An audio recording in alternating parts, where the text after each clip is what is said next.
할렐루야. 7월 31일 월요일 원포인트 큐티 가운데 오신 여러분들을 주님의 이름으로 사랑하고 축복합니다.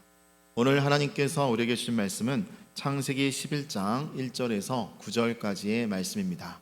창세기 11장 1절에서 9절까지의 말씀 다 같이 한 목소리로 읽도록 하겠습니다.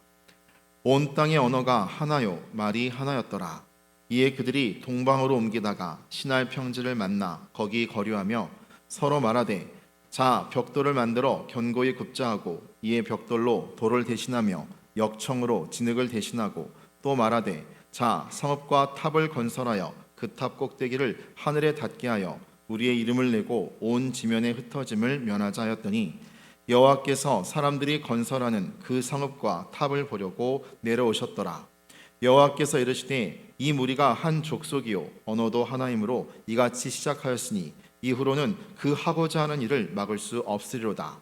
자 우리가 내려가서 거기서 그들의 언어를 혼잡하게 하여 그들이 서로 알아듣지 못하게 하자 하시고 여호와께서 거기서 그들을 온 지면에 흩으셨으므로 그들이 그 도시를 건설하기를 그쳤더라. 그러므로 그 이름을 바벨이라 하니 이는 여호와께서 거기서 온 땅의 언어를 혼잡하게 하셨음이니라. 여호와께서 거기서 그들을 온 지면에 흩으셨더라. 아멘. 이 시간 교만을 꺾으시는 하나님이란 제목으로 담임 목사님께서 큐티 인도해 주시겠습니다. 할렐루야. 자, 오늘 우리 7월 31일 드디어 무더위를 지나서 이제 또 다른 서서히 이제 해가 기울어집니다. 어느 순간에 금방 찬바람의 가을이 또 찾아옵니다. 자, 오늘 창세기 11장은 오늘도 무더위를 맞는 우리에게 인간의 교만함이 얼마나 우리를 더 덥게 하고 하나님의 긍휼이 얼마나 우리를 시원케 하는지를 반전으로 느끼게 합니다. 자, 오늘 함의 자손들 아버지의 수치를 자랑거리로 재미거리로 조롱거리로 여길 만큼 아버지의 권위 자체를 짓밟았던 그 함의 속성의 그 DNA에는 교만이 있습니다. 교만한 것은 오늘 우리가 간단합니다. 교만은 4절 말씀처럼 이 함의 자손들은 이런 노래를 부르는 거예요. 자, 또 말하되 자 성읍과 탑을 건설하여 그 탑 꼭대기를 하늘에 닿게 하여 우리 이름을 내고 온 지면에 흩어짐을 면하자 하였더니 이들이 세가 형성이 되고 자손이 많아지니까 오늘 이들은 드디어 사람의 숫자를 의지하고 인력을 의지하여 오늘 우리의 이름을 내자. 여러분, 그래서 바벨이라는 이름이 여기서 붙여진 거예요. 19절에 보니까 그러므로 그 이름을 바벨이라 하니, 바벨은 혼란이란 뜻입니다. 이는 여호와께서 거기서 온 땅의 언어를 혼잡하게 하셨습니다 해서 바벨이라는 이름은 그들이 지은 이름이라기보다는 오늘 하나님의 편에서 지어진 이름이 바벨이에요. 바벨에서 바벨론이 나온 겁니다.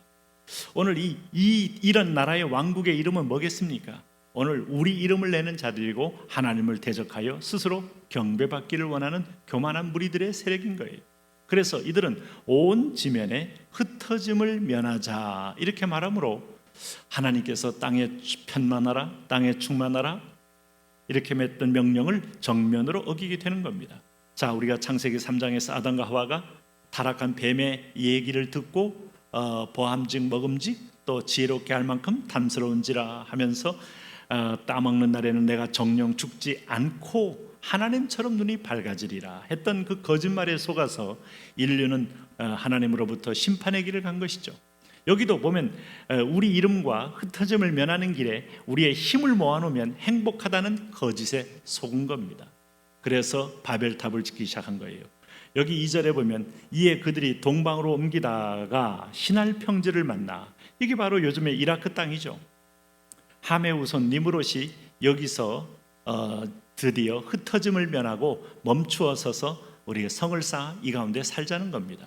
여기 3절에 서로 말하되 벽돌을 만들어 견고히 굽자 하고 이에 벽돌로 돌을 대신하여 역청으로 진흙을 대신하고, 이때부터 건축술, 역청 그리고 인간이 스스로 벽돌을 제조하여 쌓아 올림으로 성을 쌓아 우리 것을 보존하고 우리 것을 지키는 성문화가 시작된 것이죠. 그래서 이 성경 본문을 기준으로 해서 본다면 성을 쌓는 자는 망하고 길을 내는 자는 흥한다는 말이 나온 것도 이 여기와 무관하지 않아요. 왜냐하면 인간이 자기 이름과 자기의 곡식과 또 자기의 기득권을 지키기 위한 성, 사실은 보면 엄청난 인력을 동원하지만 그 성이 무너지는 것도 너무나 쉽게 무너져 가는 것을 볼 수 있습니다. 자, 이렇게 하나님 명령을 어기고 신할 평지에서 가득 모여 있던 이 사람들, 오늘 5절에 보니까 여호와께서 사람들이 건설하는 그 성읍과 탑을 보려고 내려오셨더라 그랬습니다. 왜 내려오셨을까요? 불순종함으로, 자기 이름을 내겠다는 다시 교만이 불쑥 올라오므로 하나님이 결코 보좌에서 그냥 좌시할 수 없기에 내려와 보시게 된 겁니다. 6절에 보면 여호와께서 이르시되 이 무리가 한 족속이요 언어도 하나이므로 이같이 시작하였으니 이후로는 그 하고자 하는 일을 막을 수 없으리로다. 자, 이것은 문학적 표현이기도 하지만 동시에 인간의 언어에는 권세가 있는 하나님의 형상의 대행자라는 것을 분명히 보여주고 있어요. 우리가 긍정을 선포하면 긍정의 문이 열리고 부정을 선포하면 부정의 문이 우리 앞에 다가오는 것처럼 우리 언어에는 권세가 있습니다. 말의 힘이 있습니다. 그들이 한 언어를 가지고 한 마음이 되어서 하나님을 대적하는 그 똘똘 뭉친 모습 속에 하나님이 개입한 것은 뭡니까? 7절 보세요. 자, 우리가 내려가서 거기서 그들의 언어를 혼잡하게 하여 그들이 서로 알아듣지 못하게 하자 하시고, 그래서 우리는 언어의 하이픈을 통하여 수많은 방언들이 터져나오면서 산만 넘으면 언어를 알지 못하고 강만 건너면 언어가 통하지 않는 그야말로 전 세계에 수만 가지의 방언들이 있는 땅으로 변했습니다. 그래서 그 마을 공동체마다 언어가 맞는 사람들끼리 모여 살고 언어가 틀린 사람들과는 무역을 통하여 거래만 하는, 우리가 이게 교만 때문에 얻어진 하나님의 심판이요, 하나님은 이 심판인과 동시에 우리에게 소명 감당하는 방편이에요. 그래서 그들이 덩어리가 되지 않고 곳곳마다 흩어서 이 하나님의 창조한 지구촌에 곳곳마다 흩어져 살게 만드신 것도 이겁니다. 자, 그러나 인간은 하나 되기 위해서는 언어에 큰 장벽이 있습니다. 자, 어순이 틀린 우리 소위 일본이나 한국이나 여러분 그 유럽의 그릭어 계통의 뭐 라틴어나 헬라어나 영어는 어순이 정반대 아니겠습니까? 이거 하나 배우기 위해서 우리 언어 구조에 얼마나 훈련을 많이 해야 합니까? 그럼에도 언어는 참 하기에 부담스러운 것인데 바로 이런 장벽 때문에 이들은 더 이상 바벨탑을 건설할 수 없게 된 것이죠. 그리고 한 가지 여담입니다마는 1999년대에 미국의 분석가 앤드류 로렌스가 제시한 한 가지가 있어요. 지금도 여러분 세계는 가장 높은 빌딩을 짓는 경쟁을 합니다. 그래서 어쨌든 간에 높이로 세계 1위가 되기 위해서 빌딩을 져놓고 그 위에 다시 철탑을 또 올립니다. 그래서 우리는 아랍에미레이트의 버즈 칼리파라는 엄청난 어떤 높이의 800m가 넘는 지구상의 건축물을 보게 되고, 중국이 또 상하이에서 그런 높은 빌딩을 지어서 경제를 과시하려고 하고, 뭐 미국이야 예전부터 엠파이어 스테이트 빌딩 유명했거든요. 1920년대에 지어진 빌딩, 미국의 경제력을 상징하는데, 재밌는 것은 앤드류 로렌스가 제시한 경제학 이론에서 마천루의 저주가 있어요. 마천루를 짓기 시작하면 완공될 즈음에 그 국가에 또 크게는 그 국가로부터 시작된 세계의 모든 연루된 나라들에게 경제적 공황이 일어나더라 하는 거예요. 저는 이것도 결코 우연치 않은 거라고 봐요. 하나님께서 아주 교만하여 높아진 것에 대해서 하나님은 경고장을 날리는 것이다. 그러면서 보면 8절에 보니까 여호와께서 거기서 그들을 온 지면에 흩으셨으므로 그들이 그 도시를 건설하기를 그쳤더라. 그들이 그 도시를 건설하기를 그쳤더라. 언어의 혼잡은 결국은 그들에게 있어서 건설을 그쳤습니다. 자, 바벨탑은 짓는 것이 혼란이었습니다.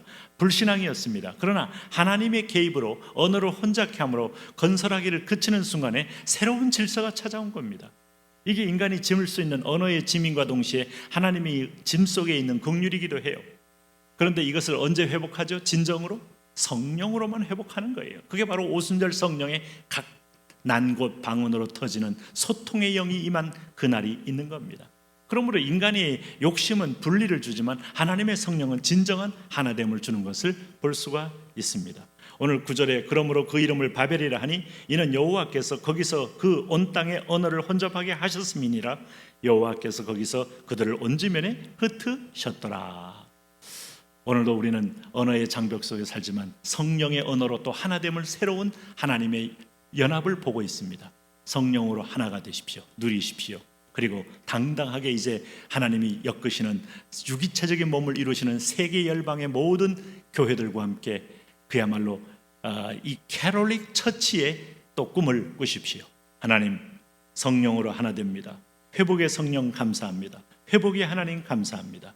오늘도 그 하나님을 기억하며 성령으로 우리가 진정으로 이웃과 아내와 가정과 자녀와 통하게 하여 주옵소서. 예수님 이름으로 기도합니다.